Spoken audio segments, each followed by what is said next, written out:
Are you a thoughtful leader? Maybe you are. Maybe you think you are. Let's find out. I'm Mindy Gibbins-Klein. I'm author of The Thoughtful Leader and host of the Thoughtful Leader podcast. Thoughtful leadership is all about thought leadership that goes above and beyond. Thought leadership that is truly new and original, exciting, disruptive, maybe even groundbreaking. Because let's face it, we need to raise the bar. My guests and I are absolutely obsessed with finding truly original thought leadership, and I'm going to bring you so many exciting ideas and opportunities, things for you to think about, and chances for you to push your thinking that you'll be very glad you tuned in. So thanks so much for checking out Thoughtful Leadership and the Thoughtful Leader podcast. I look forward to connecting with you very, very soon. Welcome to the show. Today's guest is the amazing thoughtful leader, Evan Leclue. Evan, I'm so excited to have you here. How are you? Mindy, I'm extremely well. Thank you very much for having me.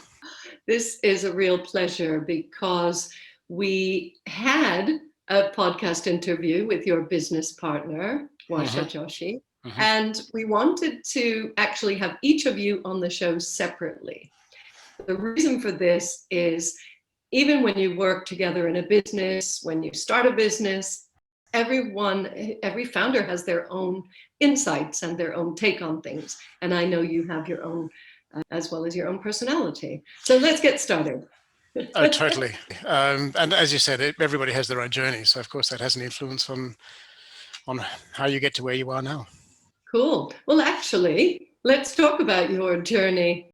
We always want to hear about how business leaders started out and what took them to where they are now. So just tell our listeners whatever you want them to know. Oh, I mean, it's quite interesting. I spent a lot of time in the corporate world.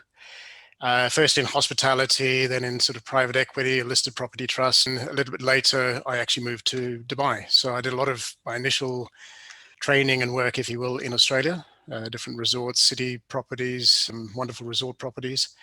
Then I came to Dubai and was working at a much bigger level with one of the semi-government instrumentalities over here. My travel increased somewhat, and I was working all sorts of different time zones from Thailand all the way through to the US and everywhere in between.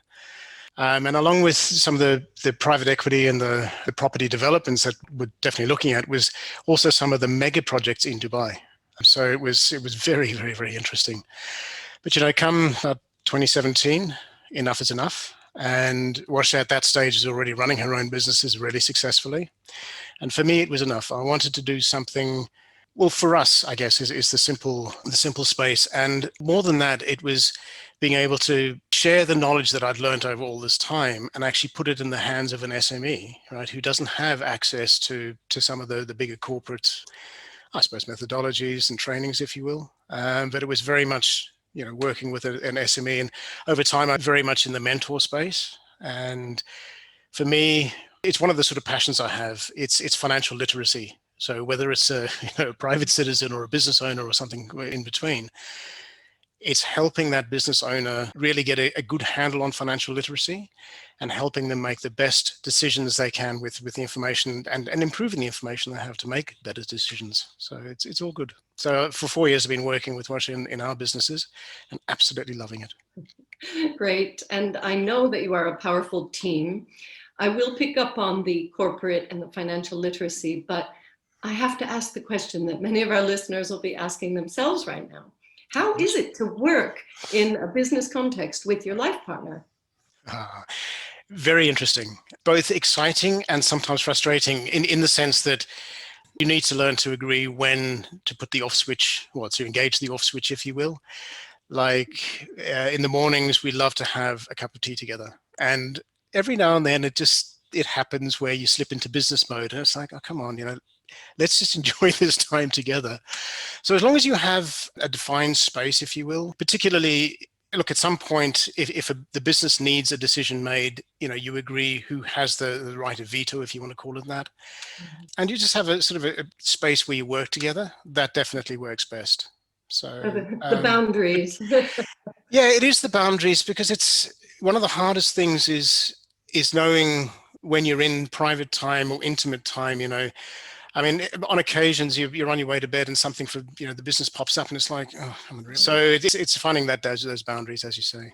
Yeah, but it must also be convenient. And, you're both very, well, you're exceptional entrepreneurs, very intelligent and positive. So to have someone like that right there, it's terribly kind of you to say that. I'll tell you, the advantage is maybe not what you think. It's what we've learned to do is to play to our strengths. And look, within that, there's a bunch of thoughtfulness that goes into it, where Warsha is really good with strategy, the finance and the business modeling kind of space. Operations at different times, we were both good with that. IT skills, I generally take those. Warsha's very good with that. But, so it's kind of working out who's best at a certain piece, and you get on with it in that sort of context. Yes, okay. Well, we'll go away from this topic. I could talk to you forever about working with family members. And I've done a bit with my husband. We've had a few businesses together and still do. So, but in talking about your corporate experience and the fact that many SMEs, many small businesses, not only do they not have access to the methodologies, but the finance, the resource, the sort of 100 years of experience. So what are the most thoughtful ways in which a small business owner could implement something, without going for huge amounts of funding or something like that? Look, there's several technical answers to what you've just asked, I think. And there's your working capital and managing that, getting a handle on where your cash might get stuck. There's a cash conversion cycle. And it's understanding that at some point, everything in your business comes down to cash. So you invest in sales and marketing. And while you're doing that, and when I say invest, you're paying somebody perhaps. So there's a salary that you can't exactly see. But at some point, then the service that customer, and then you get to where you bill and you send out the invoice. And at some point, you'd like to receive that money. But how long is that cycle? So it's understanding where your cash gets stuck. While you're bootstrapping, it's being clever about how you're managing that.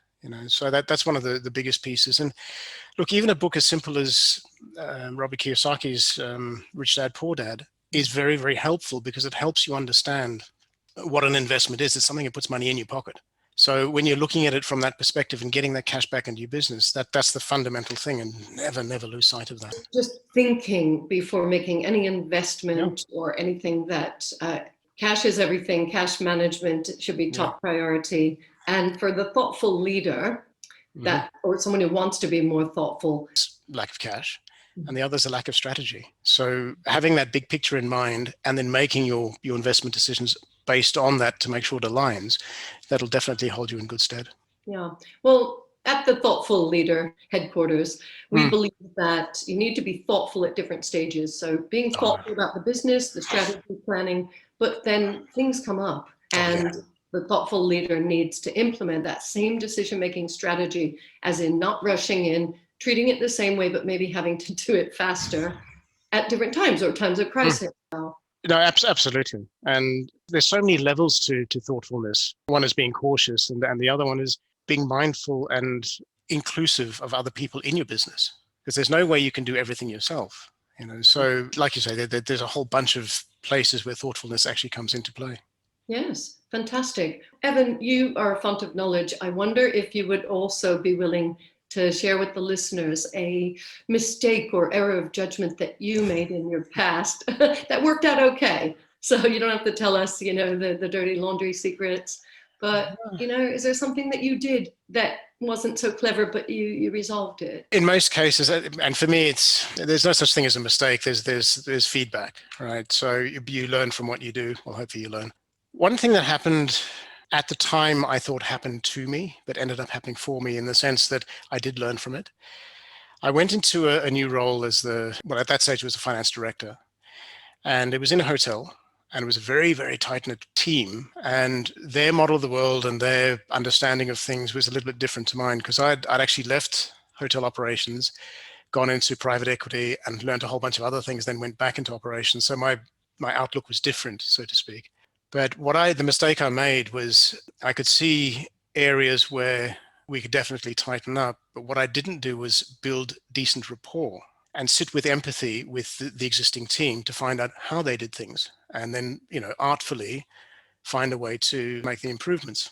That ended up in a world of hurt everywhere. It was kind of interesting. How we resolved that was, obviously I had to take a good look at what I was doing, building up that rapport. And once the mutual respect was in place, and look, it did take a couple of weeks, but it was really, really quite tough for everybody. But once the rapport was in place, the team and I bonded so much better. And in a way, it was a good thing we sort of had this little upset, because it allowed us to make all of the improvements we needed to make, because that mutual respect was there. So it worked out well in the end. But respect for your co-workers and being thoughtful in that space is definitely something that I would keep an eye on. And going forward, I'll never make that mistake again. Thank you for sharing that. We all like to come across on social media as, amazing. I call it all my guests amazing, if you haven't noticed. And you are. And even amazing people, even amazing thoughtful leaders sometimes have, a lapse of judgment, or just, they don't know what they don't know. They don't realize what's happening at the time. Yeah. It's about how we deal with it. So Sure. Thank you for sharing the kind of happy ending as well. It's all part of our individual journeys, and it's what makes us human. And that's a key thing that I actually had to learn, was we all make mistakes. It's never about being 100% right all the time. That's just not possible. Do you find yourself having these conversations with clients now, with the experience and the insights that you've gained, because you really have that wealth of experience? Do you find that's helpful in client situations? Look, absolutely. And it's helpful in the sense that it gives you that relatability, and that nobody's perfect. So sharing these little stories from time to time actually helps. It gives you the credibility to indicate you're human, but also, you have some wisdom to share. And it definitely does help, yeah. This just reminds me that we all make judgments about people. We're talking about people, and you are a self-declared finance expert, and that's, you lead with that. It says marketing on your background, and yet you're also a people person. How is that possible? That is, the people person side of things. I have to thank my parents, and particularly my dad. He's very good with that. Mum was more the business person. There's gratefulness sort of everywhere. And of course, you have your own mentors as you're going through and your entrepreneurial journey. It says marketing, as you say, and that's a very good one, because that's me completely out of my comfort zone. But the key thing there is, I said this sort of before, it's sort of happening for me because I'm learning a whole bunch of stuff and languaging and just how marketing itself actually works, and working closely with the team to make things happen. And, it's all part of what the business actually needs. And that's one of the bigger takeaways or things I can impart. It's do what the business needs. And in our case, Warsha's the strategy person. I'm taking care of the marketing. And of course, we meet halfway, where we'll talk about some of the pieces that need to be resolved or agreed on. But I take the lead, generally speaking, with the marketing. And it does work. And again, that's a sort of place where you play to your strengths. Well, that's ideal if somebody has a team around them, or co-founders. Otherwise, not everybody has every strength. And so that's all about building the team around you. You spoke about mentors, and I'd like to just ask you one question about, well, I think I have a few, but I'll start with one question on mentors and coaches. Does every business founder or business owner need one? That's a really good question. And interestingly, we cover this in our book. So there's a coach, there's a mentor, and there's a peer group. And the short answer, in our opinion, is you need all three. And the simple reason for that is it's about perspectives.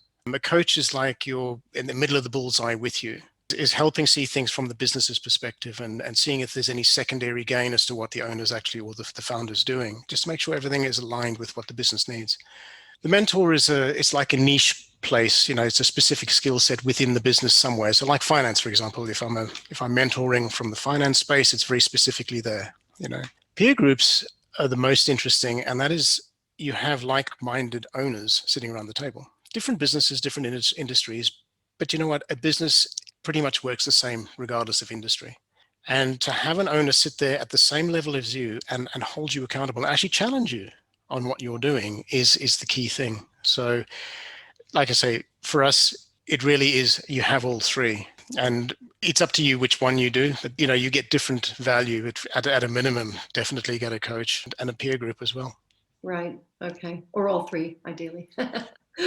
So your brand is Dare to Scale. And you and I have had this discussion before, but I think it'd be really interesting to tell the listeners your opinion about whether businesses need to scale, whether every business should aspire to scale. That's really what I am wondering about today. And look, that's a very, very good question. And it really does boil down to the vision that the founder has for the business. I mean, ultimately, there's only three things you can really do with a business, and that is, run it forever. As the founder, just run it forever. Or you build it to a stage where you can, say join your own board and hand it over to the second generation, something like that, or sell it. Or actually the second one is also maybe get a paid CEO. But either way, you're taking a step back and somebody else is running it. And it really does boil down to what the founder wants to do with the business. If they have a big vision and they want to, punch a hole in the sky kind of thing, then scaling up is definitely the way to approach the business, where they need to step out of it, work on the business, get the team in place, and work out the strategy, all the systems and operations and all the business model kind of stuff, and gear that up so you can actually scale. But you know what? Scaling is not only making it bigger, it can actually be making it smaller as well. So it really is a scale forward if you think about it in that sort of context. Sometimes, in the early days, you might need the returns to, buy your own home, that kind of thing. But then once you've got to a certain point where you're comfortable, you might want to take it a bit easier. So that can happen as well. But normally in our space, it's scaling upwards. Yeah. Well, thank you so much for sharing that. There's obviously a lot more wisdom where that came from. And if our listeners want to get to know you and learn more from you, they will find you. We have all of the information in the show notes. Totally. So on that note, Evan, if there was one piece of advice that you would give to anybody listening, and we don't know who's listening, that's always the fun bit. What would that advice be? What would your one nugget be today? The simple nugget is you're not alone. And that means asking questions and being aware of your limitations. I heard this said many, many years ago where, ignorance is disease, awareness is cure. So getting people around you who you can leverage off, like bounce ideas off, that sort of thing. So that's where we talk about a coach or a peer group. But staying alone and struggling by yourself is the worst thing you can do. So just be aware that you put it out there and you will find people who can actually help you. And that is the most important thing. You're not alone. Wow. You guys are not alone. Evan's here. I'm here. We're all here for each other. Evan, how can people find you and get to know you? Where do you want them to live? LinkedIn is the easiest one, and the link is in the show notes, and www.daretoscale.com is the other easy place. Fantastic. Thank you so much for taking the time to speak with us today. Your knowledge is incredible, and we really are grateful. So thank you. My pleasure, Mindy. Thank you so much for having me, and it's wonderful to be part of the Thoughtful Leader. You are one. I hope you've enjoyed this episode of The Thoughtful Leader, and I hope it's inspired you to be more thoughtful as a leader in your business. Please consider subscribing and leaving a review. An important question for you. Do you want to create a culture of thought leadership in your organization? My best-selling book, The Thoughtful Leader, is available now on Amazon and many other sites in paperback, ebook, and audiobook formats. Please visit www.mindygk.com for more great content. That's www.mindygk.com. Speak to you again soon.